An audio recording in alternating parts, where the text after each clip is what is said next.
कृष्ण कहते हैं रुक्मणी से, सुदामा के मुख पर मेरे गुरु सांदीपनि ऋषि के सामने एक शब्द आया था, अगर कोई दुनिया की सारी दौलत, सारा वैभव, सारी सत्ता, सारा सुख मेरे सामने रख दे और कहे मांग तुझे क्या चाहिए, तो मैं कृष्ण तुझे मांग लूंगा, क्योंकि तू मेरी दौलत है, तू मेरी सत्ता है, तू मेरा वैभव है, तू मेरी प्रतिष्ठा है, तू मेरा आनंद है, मैं तुझे मांगूंगा।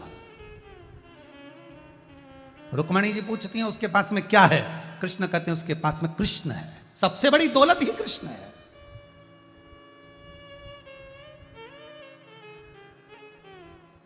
सबसे बड़ा धन कृष्ण ही तो है, सबसे बड़ी सत्ता भगवान ही तो है। आपसे कोई कहे कि आप क्या मांगोगे, कोई हमसे आकर कह दे कि तुम्हें क्या चाहिए, कोई आपसे आकर कह दे तुम्हें क्या चाहिए, तो हम तो एक ही बात कहे कि शिव मिल जाए, सम्मुख में मेरा शंकर, सम्मुख में मेरा शंभु, संपर्क में मेरे सम्मुख में मेरा द्वारकानाथ, मेरा कृष्ण, मेरा गोवर्धननाथ, मेरा ठाकुर, मेरा शिव हो, मेरा राम हो, जिसका मैं भजन करता हूं वो मेरे सामने, बस बहुत है,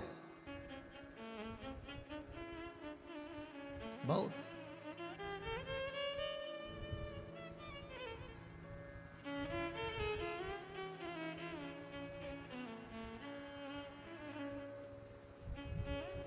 और मेरा शिव, मेरा दयालु, मेरा दाता, जब मेरे सम्मुख में हो तो इससे बढ़कर सुख और क्या हो सकता है। राहों में फूल बिछाऊंगी, भोलेनाथ मेरे घर आएंगे। जिस समय मेरा शंकर, मेरा त्रिकालदर्शी, मेरा कैलाशी मेरे सामने आए, मैं राहों में पुष्प बिखेर दूं, मैं पुष्प बिखेर दूं। मेरा शंभु, मेरा शंकर आए मेरे सामने।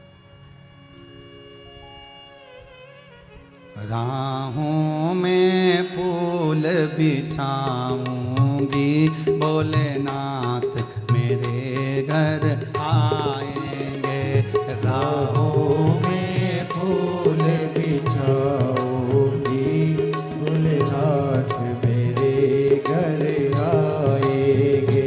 राहों में फूल बिछाऊंगी, भोलेनाथ मेरे घर आएंगे।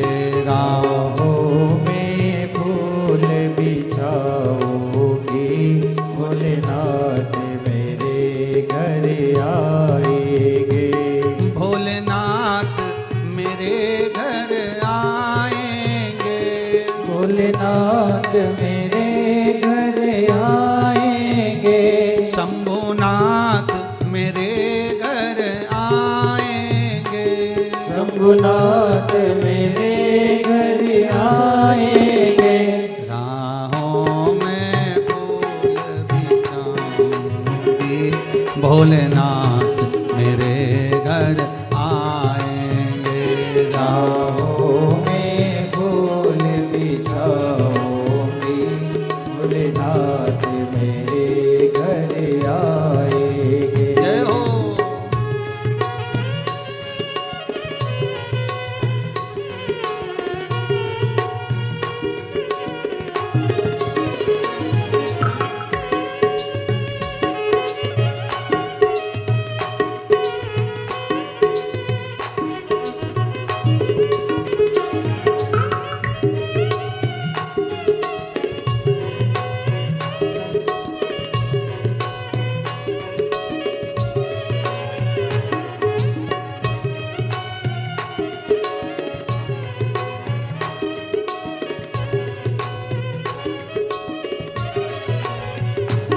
मैं चुन चुन कलियां लाऊंगी, मैं चुन चुन कलियां लाऊंगी। हाथों से हार बनाऊंगी, हाथों से हार बनाऊंगी। और उनको हार पहनाऊंगी। भोलेनाथ मेरे घर आएंगे, हाथों से हार पहनाऊंगी। भोलेनाथ मेरे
तो चंदन चौकी बिछाऊंगी, मैं तो चंदन चौकी बिछाऊंगी, फूलों से उसे सजाऊंगी, फूलों से उसे सजाऊंगी, और प्रेम से उन्हें बिठाऊंगी। भोलेनाथ मेरे घर आएंगे, और प्रेम से उन्हें बिठाऊंगी, भोलेनाथ मेरे घर आएंगे। राहों में फूल बिछाऊंगी, भोलेनाथ मेरे घर आएंगे। राहों में फूल बिछाऊंगी, भोलेनाथ मेरे घर आएंगे। जय हो।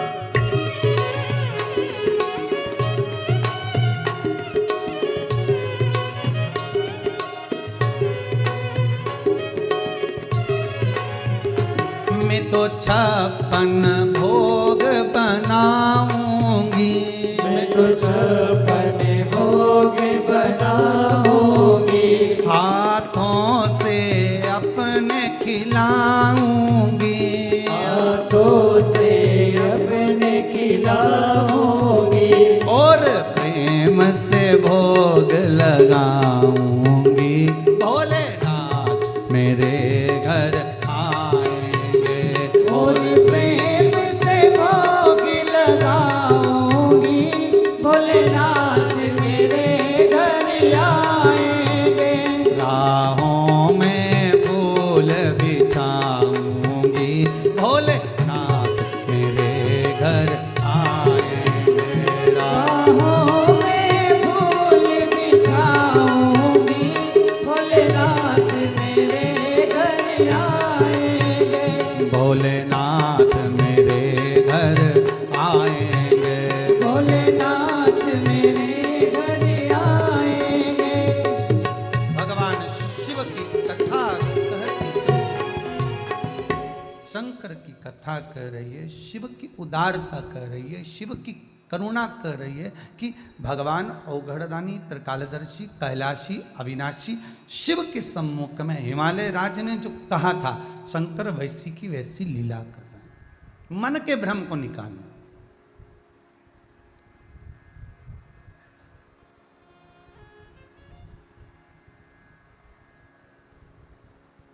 पांच चोटी का बालक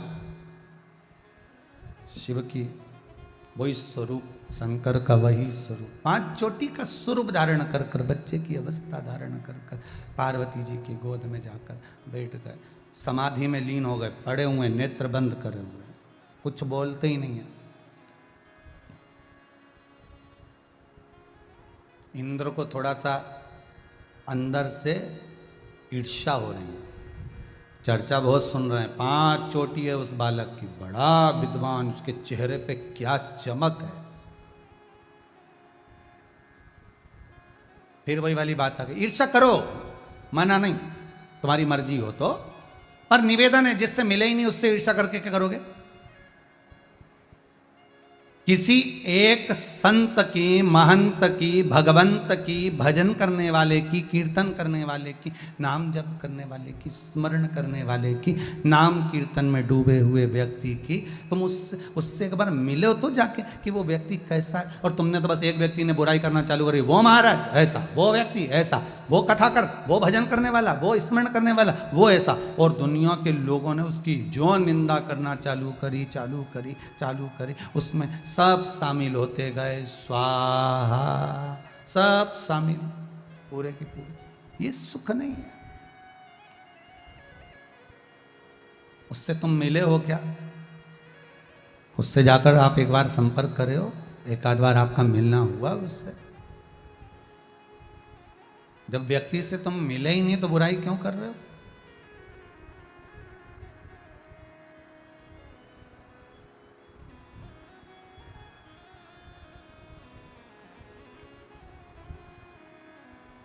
ये तो उसी में का हाल हो गया ना। कुछ लेडी से निकल कर जा रही थी महिलाएं, सामने जो पुलिस वाले को देखा उन्होंने मुंह पे कपड़ा रखा, क्योंकि अभी ये कोरोना महामारी के अंतर्गत जैसे ही मुंह पे रखा।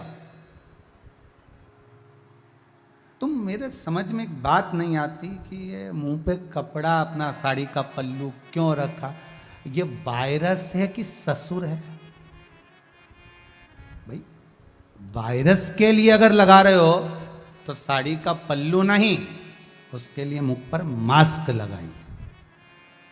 ससुर है तो भले पल्लू रख लो, पर कोरोना वायरस है तो उसके लिए तो मास्क जरूरी है। भले लॉकडाउन खुल जाए, भले लॉकडाउन खुल जाए, पर निवेदन है गवर्नमेंट को तो लॉकडाउन खोलना है। अब आगे सेफ्टी आपकी है कि आपको जरूरत हो तो बाहर जाओ, नहीं तो बेमतलब का बढ़िया शेर बन के घूम रहा था और वायरस चिपका के आ गया और घर के 5-6 को और बीमार पड़ दिया। क्यों?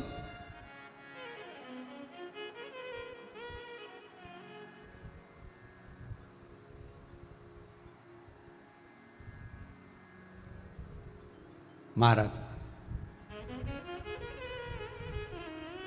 इंद्र भीतर से ईर्ष्या कर, जैसे इंद्र ने ईर्ष्या करी और भगवान शंकर जो गोदी में सोए हुए थे पार्वती मैया की, और ईर्ष्या कर कर इंद्र को लगा कि इतनी सुंदर राजकुमारी माता पार्वती की गोद में ये छोटा सा बालक ना जाने कहां से आकर पड़ गया है। 5 चोटी है उसकी, 5 चोटी।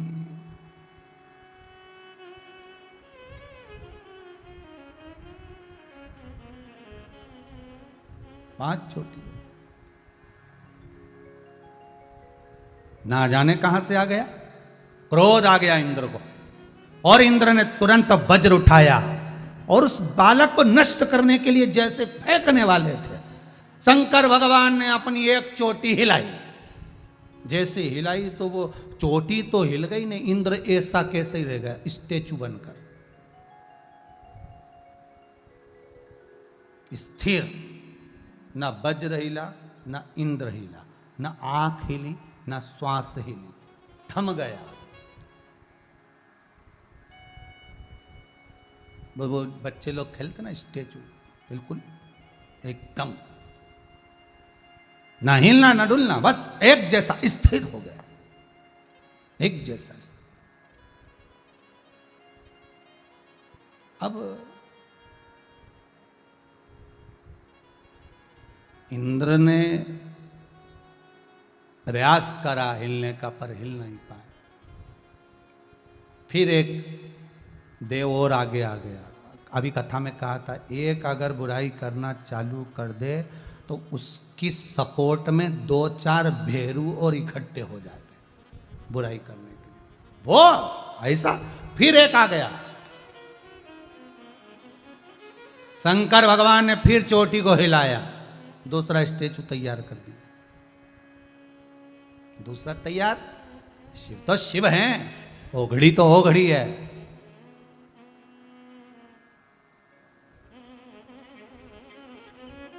शंकर तो शंकर है।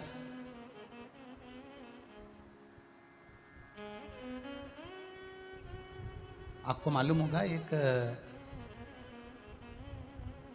कालू कुमार था, वो पार्वती जी का बड़ा भगत था। वो शिव की जितनी पूजन नहीं करता था उतना पार्वती की करता था, खूब भजन। तो एक दिन पार्वती जी बड़ी खुश हो गई उस कालू भगत पे, कालू कुमार पर, और कुमार को देखकर माता पार्वती ने शंकर जी से कहा, मेरा भगत है, कुछ नहीं मांगता, बस एक ही चीज मांगता है कि मैं आपके साथ, शिव के साथ कैलाश पर रहूंगा, मुझे कैलाश पर रखो। पार्वती जी ने जिद पकड़ ली कि कालू कुमार को तुम रखो कैलाश पर। शंकर भगवान बोले, हर किसी को कैलाश पे रखें क्या? एक तो छोटा सा तो घर, उनमें भी 50 को भर ले तू। नहीं, अपन को नहीं कर। पार्वती जी ने भोजन करना छोड़ दिया। कहा अब स्त्री क्या करे, सबसे पहले आभूषण ही स्त्री का, युद्ध करते बनता नहीं तो वो सबसे पहले खाना छोड़ देती। अब आजकल की नहीं छोड़ती, आजकल की तो बोलने में पीछे ही नहीं हटती, तो खाना कहीं खाद छोड़े। पहले की माताएं तो झगड़ा करती थी तो बस खाना छोड़ देती थी। पार्वती ने भोजन छोड़ दिया। अब पार्वती ने भोजन छोड़ दिया, शिव जी बार बार पूछे, ले रोटी खा ले, नहीं खाऊं। क्यों नहीं खाए? वो कालू कुमार को लेके आओ कैलाश, वो मेरा भगत, मेरी आराधना करता, पूजन करता, अर्चना करता, और उसको मत छोड़ दिया। शिव जी ने कहा, अच्छा कालू कुमार हुआ। अब शंकर भगवान पहुंच गए कालू कुमार के पास,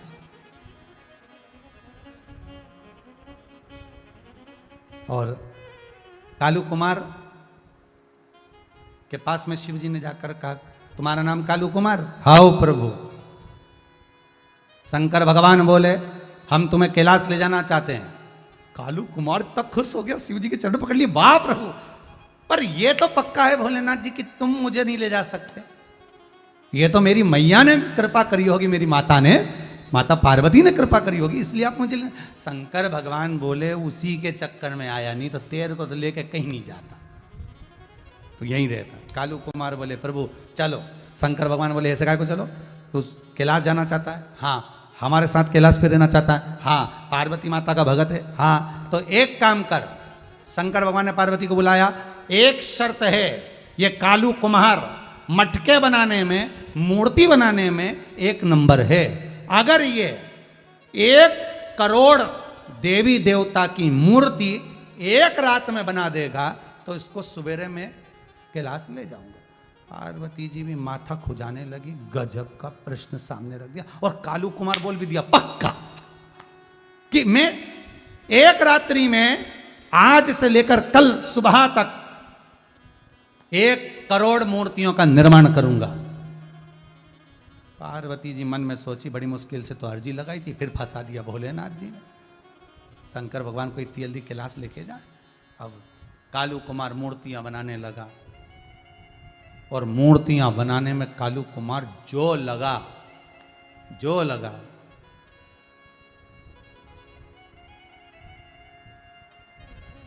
बनाते बनाते बनाते बनाते बनाते बनाते सुबह हो गई, एक मूर्ति रह गई 1 करोड़। कितनी मूर्ति रह गई? एक। शिवजी और पार्वती दोनों आ गए, चलो जरा देखें मूर्ति बनी कि नहीं बनी। कालू कुमार की मूर्तियों की जब गिनती करना चालू हुई तो 1 मूर्ति कम थी, 1 मूर्ति कम। कालू, तुम्हारी 1 मूर्ति कम है, इसलिए अब तुम कैलाश नहीं जा सकते। कालू कुम्हार की आंख में से जल बहने लगा। मैं भले ना जाऊं, पर मैंने जिन देवताओं की मूर्तियों का निर्माण करा है, इसमें वो देवता अपना स्पर्श कर कर चले जाएं। आज भी भारत की भूमि पर त्रिपुरा में ऊनाकोटी आज भी स्थिर है, जहां पर भारत की भूमि की सबसे ज्यादा मूर्तियां, गिनती लगाओ 1 करोड़ मूर्ति में केवल 1 मूर्ति कम मिलेगी, और पूरे 11 किलोमीटर के अंदर ऊनाकोटी में शंकर 33 कोटि देवताओं की मूर्तियां मूर्तियां मूर्तियां मूर्तियां पूरे पत्थरों पर, पूरे पहाड़ों पर बनी मिलेगी। कितनी मूर्ति कम? 1 करोड़ में 1 मूर्ति कम। इतनी मूर्ति पूरी दुनिया में कहीं नहीं होगी जितनी ऊनाकोटी में, त्रिपुरा में।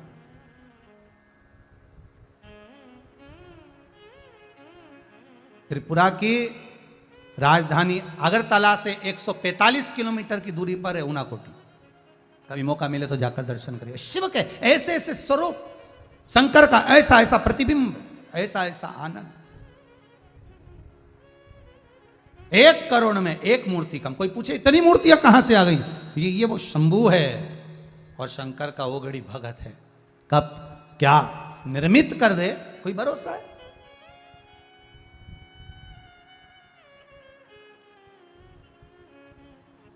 शंभू विराज।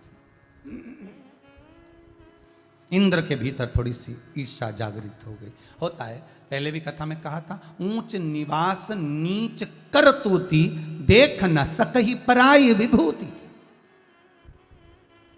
होता है कभी कभी ऊंचे स्थान पर बैठने के बाद भी लोग गलतियां निकालते रहते हैं। जब तुम्हारे पास में इतना अच्छा स्थान है, तुम्हारे पास में इतनी अच्छी कुर्सी है, तुम्हारे पास में इतना अच्छा पद है, तुम इतने बड़े भक्त लिखते हो, इतने बड़े साधु, इतने बड़े सन्यासी, इतने बड़े तपस्वी, इतने बड़े राजा, इतने बड़े महाराजा लिखते हो, तो भी तुम दुनिया के लोगों की गलतियां छाट रहे हो।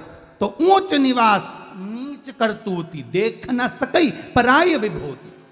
ये व्यक्ति के भीतर का जब अहम फूलता है तो वो गलतियां छाटता रहता है। शंकर भगवान ने देखा, स्थिर कर दिया। दूसरा उठ के खड़ा हुआ, उसको स्थिर कर दिया। ब्रह्म पुराण कहती है तीसरा उठकर खड़ा हुआ। 33 कोटि देवता जो शंकर की बारात में आए, उसी बारात में से 4 लोग खड़े हो गए। जरा विचार करिए तो गलत क्या कहा? दुनिया में कोई किसी का नहीं होता। शिव महापुराण की कथा कह रही है, केवल एक वो अपना है और अपन उसके हैं, दूसरा कोई नहीं।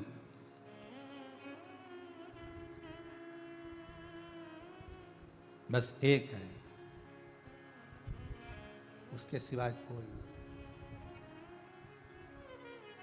हम परमात्मा के, परमात्मा हमारा।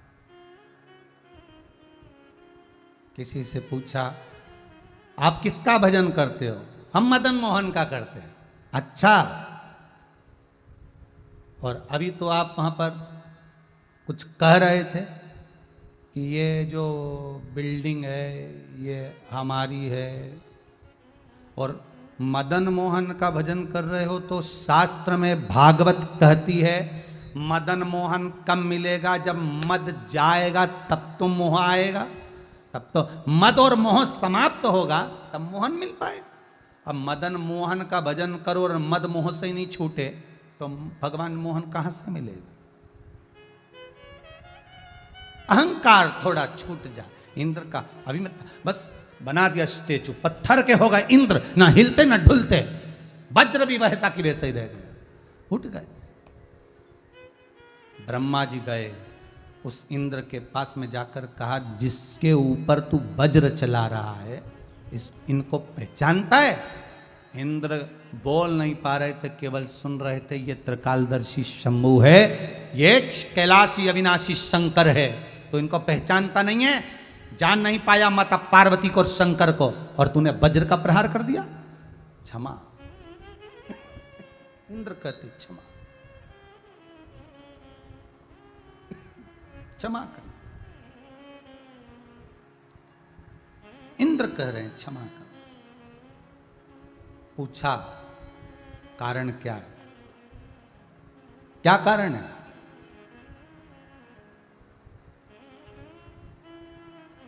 कारण क्या हो सकता है? हर चीज का एक कारण होता है। इंद्र ने ब्रह्मदेव से पूछा मेरा कारण क्या था जो मेरे भीतर ये ईर्ष्या उत्पन्न हुई? एक कारण था, ब्रह्मा जी कहते हैं, गले की माला को निकालकर जब तू तप करने बैठता था तब उसी माला को फेर लेता था और उसी माला को धारण कर लेता था, इसलिए तेरी चित्त वृत्ति डोल गई। देखो इतनी सी माला के चक्कर में इतनी बड़ी कथा हो गई कि अपने गले की माला निकालकर कभी उसको जपना नहीं, और जपने की माला को कभी गले में पहनना नहीं। दोनों को अलग रखिए, दोनों को अलग। जो शरीर पर चढ़ जाए, शरीर पर समर्पित हो जाए, वो माला जपी नहीं जाती। जो चढ़ गई शरीर पर, जो पहनने लगी, पहनी गई, समर्पित ना। तुमने गलती कर दी, ब्रह्म पुराण कहती थोड़ी सी गलती है तुम्हारी, वो गलती तुम्हें स्वीकृत होना चाहिए। हो शिव पुराण कहती है, भगवान विष्णु की कथा कर रही है, देवऋषि नारद की अहंकार की मत्ता को समाप्त करने की कथा कर रही है। भस्म, रुद्राक्ष, मुख पर शिव का नाम, ये जीवन का सुख देता है। सुख। एक जब कहीं यज्ञ हो ना, कहीं पर यज्ञ हो रहा हो और आहुतियां छूटने के बाद में आखिरी में जो नारियल का गोला होता है, आखिरी में नारियल का गोला, उसको काटकर उसमें शक्कर भरी जाती है, मिष्ठान भरा जाता है, कपड़े से बांधा जाता है, मौली लपेटी जाती है, पूर्ण आहुति में छोड़ा जाता है। जब वो गोला पक जाए, आहुति का वो गोला जब पूर्ण तरह से पक जाए, ठंडा हो जाए, उस गोले को लेकर आ जाइए। अदालत में कोई केस चल रहा हो, कोई एग्जाम में बैठ रहे हो, कोई जगह पर आप जा रहे हो, उस गोले की भस्म को, आप गोले की भस्म को शंकर को चढ़ाकर उस भस्म को उतार कर रख लो, और जब जब उसकी बिंदी लगाकर उसको घृत में मिलाकर, जब जब मध्य में लगाकर, आप कई संतों को, कई भगवंतों को मस्तक पर काजल की बिंदी देखते हो, काजल की नहीं होती वो वही उस भस्म की बिंदी जो मस्तक पर लगाई जाती, उसको लगाकर आप जाएंगे, आपको विजयता का भाव होगा, आपके जीवन का आनंद प्राप्त होगा, सुख आपके साथ, सुख आपके साथ में। महाराज, थोड़ा सा भ्रम मिटा, पार्वती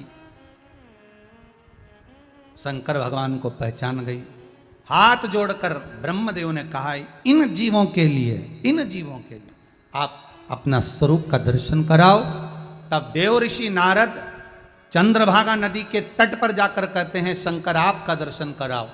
और यहाँ ब्रह्म पुराण के अंतर्गत वर्णन आता है कि ब्रह्मा जी कहते हैं कि इन देवताओं को, 33 कोटि देवताओं को एक बार दर्शन करा दो। शंकर भगवान ने अपने त्रिनेत्र का दर्शन एक दिया है देवऋषि नारद को चंद्रभागा नदी के तट पर, और दूसरा दिया है 33 कोटि देवताओं के सम्मुख में। अब यहाँ पर भी समझ लेना, नेत्रों को देवऋषि नारद जब इतने काम को जीत लिए थे, कामदेव पर विजय प्राप्त कर लिए थे, और तप करने के बाद भी भगवान जब त्रिनेत्र का दर्शन करा रहे, अपने मध्य बिंदु, मध्य नेत्र का दर्शन करा रहे, तो देवऋषि नारद देख नहीं पा रहे, उनकी आंखें क्षुब्ध हो गई, प्रकाश से भर गई, देख नहीं पा रहे। और यहां ब्रह्मा जी कर रहे हैं, भगवान विष्णु कर रहे हैं, अपने स्वरूप का दर्शन करा दो एक बार।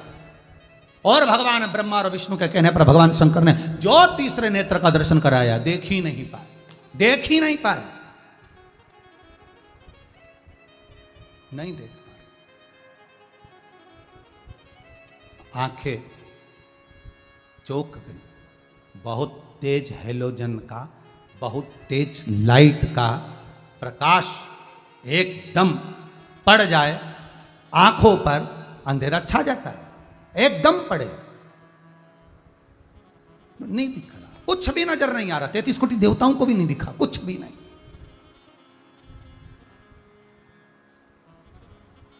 ब्रह्मा और विष्णु बोले, प्रभु आप जब तक नहीं दिखाओगे दुनिया कुछ नहीं देख पाएगी। भले आपने दर्शन दे दिया, पर देखे तो सही। अब भगवान कृष्ण ने तो रथ से नीचे उतर कर अपने विराट स्वरूप का दर्शन कराया था, वहीं पर सारे के सारे खड़े थे, भीष्म पितामह भी थे, वहीं पर सारे कौरव थे, वहीं पर सारे पांडव थे, पर किसी को दिखा क्या? वो संजय धृतराष्ट्र और गांधारी को सारा चरित्र सुना रहा था, लाइव प्रसारण बता रहा था, उसको ही नहीं दिख रहा था। तो इनको, ये पास में खड़े, इनको भी नजर नहीं आया। तो धृतराष्ट्र गांधारी ने 2 बार संजय से कहा था, चैनल चेंज करके देखो कि महाराज आगे की लीला क्या आ रही है, लाइव प्रसारण बताओ। तो क्या साहब दिख ही नहीं रहा, यहाँ तो एंटी नहीं उड़ गया, कुछ दिखे तो बताएं, यहाँ तो दिख ही नहीं रहा, चैनल भी चेंज करा, आ ही नहीं रहा, बहुत चेंज कर कर देखा, नहीं मिल रहा। तो यहाँ भगवान ब्रह्मा और विष्णु ने कहा, आप जब तक स्वयं नेत्र नहीं दोगे, सामने वालों को आपका दर्शन नहीं होगा। शंकर की कथा कहती है, शंकर का अनुमोदन कर रहा है, शंकर भगवान ने अपनी दृष्टि 33 कोटि देवताओं को दे दी, उन नेत्रों से भगवान का प्रतिबिंब देखा जा रहा, उन नेत्रों से देखा जा रहा। और जब उन नेत्रों से देखा तब भगवान का स्वरूप का दर्शन हो गया। शिव महापुराण की कथा कर रही है, जब तक भगवान शंकर अपने नेत्र आपको नहीं देते हैं तब तक आप शंकर को देख नहीं सकते, पहचान नहीं सकते। जब तक भगवान शंकर अपने श्रवण नहीं देते तब तक आप कथा सुन नहीं सकते। जब तक भगवान शंकर अपना हृदय नहीं देते तब तक कथा आपके हृदय में बैठ नहीं सकती। जब तक भगवान शंकर अपने चरण नहीं देते तब तक आप शंकर के मंदिर तक, शंकर की कथा तक, तीर्थ तक नहीं जा सकते। जब तक भगवान शंकर अपने हाथ नहीं देते तब तक आप दान पुण्य संकीर्तन सेवा नहीं कर सकते। शिव दिया है इसलिए चरणों से चलकर कथा तक पहुंचते हो। नेत्र दिए शंकर ने इसलिए देख पाते, श्रवणता दी इसलिए सुन पाते। वो दे रहा है तो हमने सुना, तो हमने देखा। सिन्हा परिवार पर शंकर भगवान ने कृपा करी तो सिन्हा परिवार ने कथा करवाई, और आप सब पर कृपा करी इसलिए आप टीवी चैनल के माध्यम से कथा को सुन रहे हो, कथा श्रवण कर रहे हो। ये शंकर की दया है, शंकर की करुणा, शंकर की कृपा है। नहीं तो आप कहां, कई लोग तो दिन भर में रिमोट लेकर चलाते रहते, अचानक कथा सामने आ गई तो सुनने चित्त लग गया, मन लग गया। पत्नी ने पति से कहा 15 मिनट सुनो तो सही, अच्छा लगता है, थोड़ी देर सुनो। कई लोगों ने तो नियम ले रखा है, रात्रि को सोने से पहले यूट्यूब पर, फेसबुक पर कथा बिना सुने सोते ही नहीं है। 15 मिनट सुनेंगे पर कथा शिव महापुराण की सुनेंगे। सुनो, जनमानस को भेजो और जनता का, जनमानस का, भारत का, विश्व का कल्याण करे ये शिव महापुराण की कथा। आप भी सुनो, अपने मोबाइल पर लगे रहो, कथा का स्मरण, फालतू चीजें का नहीं, कथा दान भी करो, कथा का देव भी। इसलिए कहा थे, आशीष जी बोलते हैं सब्सक्राइब करिए चैनल को। उसका कारण यह है कि कथा आप एक बार अगर जुड़ गए तो ये कथा का क्रम आपके पास आता रहेगा। आप दूसरे को दान पुण्य उस कथा का करते रहोगे। कथा सुनो, श्रवण करिए। ये जग कल्याण की शिव महापुराण है, जग कल्याण। शंकर और पार्वती का तब विवाह हुआ, आखिरी में कन्यादान बाद में हुआ। आप सभी को शिव विवाह की बधाई हो। सुंदर भस्म का क्रम रह गया है, वो कथा भस्म की कल की कथा में आगे बढ़ाते हो, क्योंकि भस्म, बेलपत्र और रुद्राक्ष ये 3 क्रम पर ये सिन्हा परिवार की पूरी कथा चल रही है। इसको आप बड़े भाव से सुनना, ये कथा फिर नहीं मिलने वाली। भस्म का स्वरूप, रुद्राक्ष का स्वरूप और बेलपत्र का स्वरूप कल हो सकेगा। 5 बेलपत्र की पत्ती का भी स्मरण करते हुए, 4 बेलपत्र की पत्ती का स्मरण करते हुए कल की कथा को और आगे बढ़ाएंगे। 5 बेलपत्र की पत्ती कहाँ रखना चाहिए, 4 बेलपत्र की पत्ती का स्मरण कैसा होना चाहिए, तुलसी महारानी में वो कौन सा पदार्थ, कौन सा जल डाला जाए जिससे घर में क्लेश समाप्त हो जाए, वो कथा को कल की कथा से जोड़ते हुए बेलपत्र के वृक्ष की महत्वता का और रुद्राक्ष और भस्म का महत्व, देवर्षि नारद का संवाद आगे बढ़ाएंगे। आज की कथा को यहाँ विराम देते हैं। आज शंकर और पार्वती का मंगल विवाह हुआ आज की कथा में। आप सभी को साधुवादता है। आज 1 जून से 25 जुलाई श्रावण का पहला सोमवार तक ये बेलपत्री वृक्षारोपण महोत्सव मनाया जा रहा है। आप बेलपत्री का वृक्ष लगाएं, विठलेश सेवा समिति का नाम का बैनर, साथ में आपके शहर का, आपके गांव का, आपके नगर का नाम बड़ा बड़ा लिखें, जिससे मालूम पड़े कि आप उस नगर से हैं और बेलपत्र लगा रहे हैं, जिससे संपूर्ण ब्रह्मांड में, संपूर्ण विश्व में पूरी